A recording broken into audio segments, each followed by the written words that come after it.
ঘুরে যা।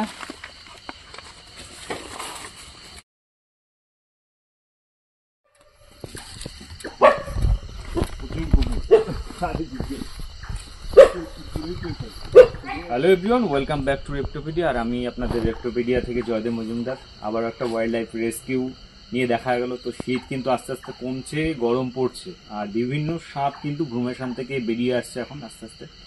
কারণ শীত ঘুমে কিন্তু অ্যাকচুয়ালি সাপ আমাদের এখানে ওয়েস্ট বেঙ্গল বলুন, বিভিন্ন যে রাজ্যগুলো আছে যেখানে শীত একটু কম, উইন্টার সিজনে মাত্র শীত পড়ে, সেই সব জায়গায় কিন্তু সাপের জাস্ট ভ্রূমেশন হয়, হাইবারনেশন কিন্তু হয় না, শীত ঘুম হয় না। তো এই কারণেই শীত এখনো কমে পারেনি, আর তার মধ্যে কিন্তু সাপ দেখা যাচ্ছে। তো আমি যে লোকেশনে এসেছি এটা গোপীনগর, আর গোপীনগর পশ্চিম গোপীনগর, এটা রানাঘাট ব্লক 2 নদিয়া জেলা পশ্চিমবঙ্গের। তো এখানে কোনো সাপ রয়েছে, সাপ কুকুরেই কিন্তু দেখেছে ফার্স্ট, কুকুরে কিন্তু ঘেরাও করে রেখেছিল, তারপরে এনারা যারা আছে এনারা ঘেরাও করে রেখেছে। সাপ এর নিচেই কিন্তু ঢুকে আছে। তো দেখবো কি সাপ আছে।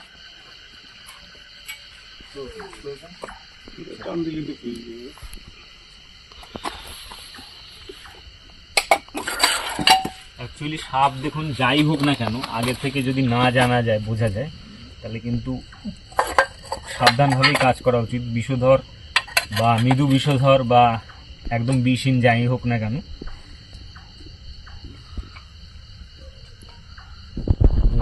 বুঝতেই পারছেন কি সাপ আছে।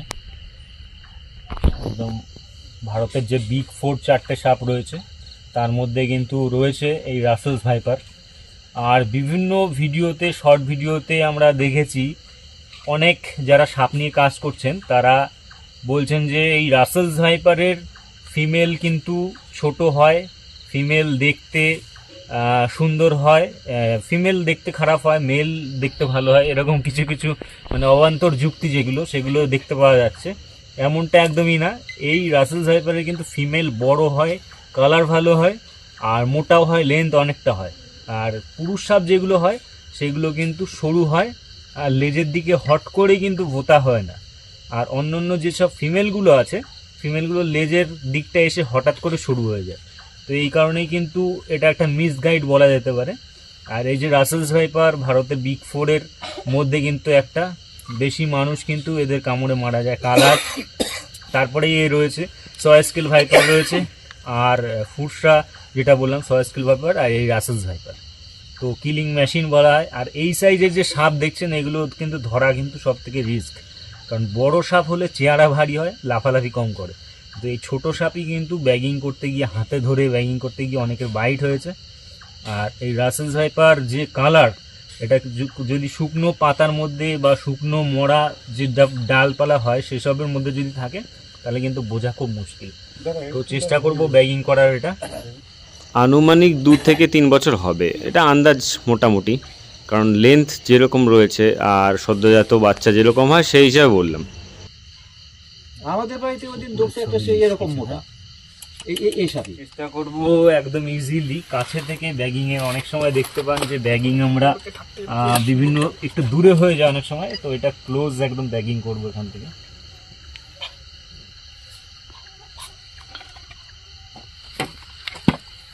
জিলাপির মতন একদম কিন্তু পাখি আছে পুরো। এইটাই কিন্তু ওদের স্ট্র্যাটেজি, যে এরকম আকৃতিতে থাকলে বা এরকম পজিশনে থাকলে ওরা অ্যাটাকও করতে পারবে খুব ফাস্ট। আবার একটা গোলভাবে রয়েছে, দেখে অনেক দূর থেকে কিন্তু সহজে বোঝাই যাবে না যে সাপ রয়েছে। আর এইভাবে থাকলে এই যে যে বরফির মতন বা গোল আকার যে চাকা চাকা দাগগুলো আছে সেগুলো কিন্তু চারিদিকে সমানভাবে রয়েছে। এর মধ্যে কিন্তু অনেক সময় মাথা কিন্তু খুঁজে পাওয়া মুশকিল হয়ে যায়। তো এই সময় কিন্তু শিকার থাকলে সামনে, শিকার বুঝতে পারে না কোথায় সাপের মাথা রয়েছে, তাই সেই কারণে কিন্তু এই স্ট্র্যাটেজি ফলো করে এরা। আর রোদ পোয়ানোর সময়ও কিন্তু এইভাবেই থাকে। বিভিন্ন জায়গায় যেখানে জঙ্গলে শীতের সময় রোদ পড়বে সেই সব জায়গাগুলো কিন্তু সাবধান, কারণ সেই সব জায়গায় এরকম জিলেপির মতন পাকিয়ে কিন্তু সেইখানে থাকে সাপ, এই রাসেলস ভাইপার। না, লাভ দেবে না হট করে, এখনো তো ঠান্ডা রয়েছে ওর জন্যে ওইরকম ভাবে রয়েছে। দেখতে পাচ্ছেন কত এবারও একটু অ্যাক্টিভ হয়ে গেছে।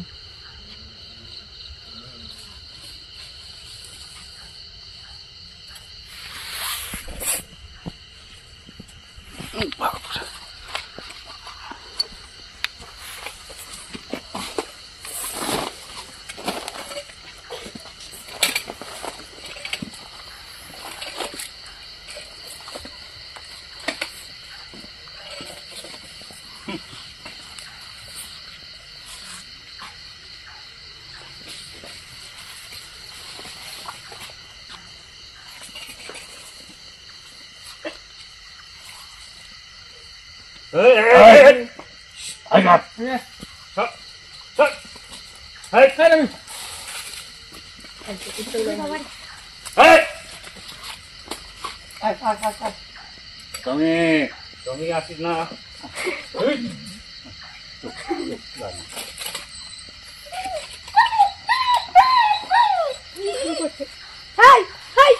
একটু তাড়া দাও, কুকুরগুলো একটু তাড়া দেবেন আপনারা।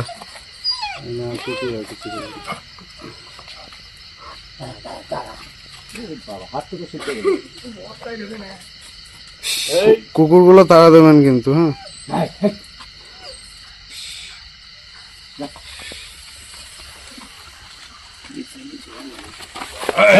দূরে যা, দূরে যা। দেখতে পাচ্ছেন কুকুররা কতগুলো কুকুর, প্রায় এখানে 8-9টা কুকুর আছে। এরা পুরো অ্যাগ্রেশন মুডে চলে এসছে তো সাপ দেখে। অ্যাকচুয়ালি অনেকে বলতে পারেন যে আপনি হয়তো সাপ ধরতে পারেন না, কিন্তু যাদের প্রপার এই রাসেল ভাইপার সম্পর্কে আইডিয়া আছে তারা কিন্তু সহজে কিন্তু এই স্টিক দিয়ে কিন্তু হেডপিন করতে যাবে না বা হাতে তুলতে যাবে না। বিশেষ করে এরকম ছোট সাইজের সাপ, এটা যদি বড় হতো সহজে তুলে নেওয়া যেত।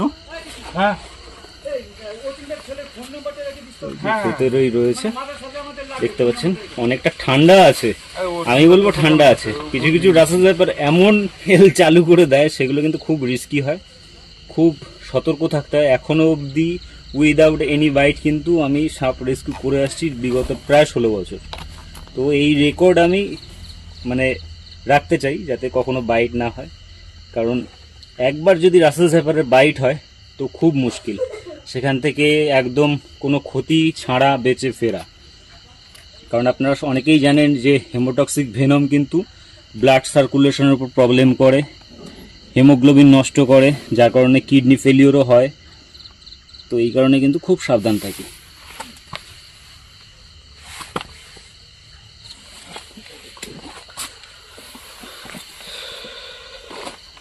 বস্তা বন্দি করার সময় অনেকে বস্তা ইউজ করতে বারণ করেন, একদম সঠিক সেটাই, বস্তা ইউজ করা উচিত না। কিন্তু এত ফাস্ট এনারা জানে, এনারা কল করার কত টাইমের মধ্যে এসছি এনারা বলতে পারবেন, খুব তাড়াতাড়ি আমি এখানে এসেছি, এত ফাস্ট।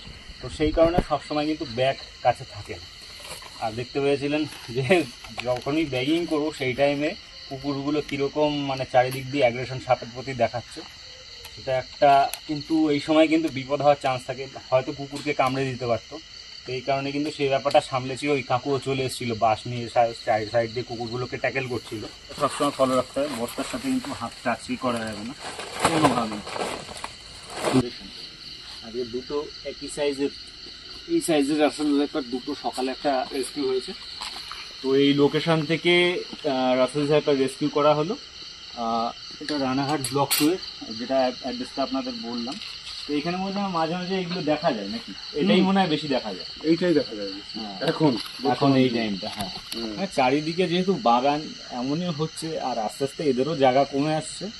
এই জায়গাটা একটু জঙ্গল আছে বলে এখনো এদের শেল্টার জায়গাটা আছে, ঠিক আছে। তো আমাদের ইনফরমেশন, আমাদের কাজ যদি ভালো লাগে লাইক শেয়ার কমেন্ট করে সাপোর্ট করবেন, আর ভালো লাগলে চ্যানেল অবশ্যই সাবস্ক্রাইব করে রাখবেন। দেখা হচ্ছে অন্য কোনো ভিডিও নিয়ে, আর ওদের জন্য কিন্তু একটা লাইক কিন্তু দিতেই হবে। তো দেখা হচ্ছে অন্য কোনো ভিডিও নিয়ে, ততক্ষণের জন্য বিদায় নিচ্ছি। সবাই আপনারা অনেক অনেক ভালো থাকবেন এবং সুস্থ থাকবেন। তো দেখছেন টিম, এই টিমই কিন্তু সাপ কিন্তু ট্যাকেল করে রেখেছিল রাসেল ভাইপার। আর এদের যা সাহস দেখলাম, এরা কিন্তু বাইট খেয়ে যেত, কামড় খেয়ে যেত। অনেক কুকুরই থাকে কিন্তু সাপ দেখলে কিন্তু দূরে চলে যায়, কিন্তু এরা কিন্তু সেরকম না। এরা বাচ্চা সহ, ওর মা, অন্য একটা কুকুর ছিল, তারা কিন্তু এগিয়ে এসছে সাপ দেখার সাথে সাথে। এই দূরে থাক, আবার দূরে থাক, টমি দূরে থাক।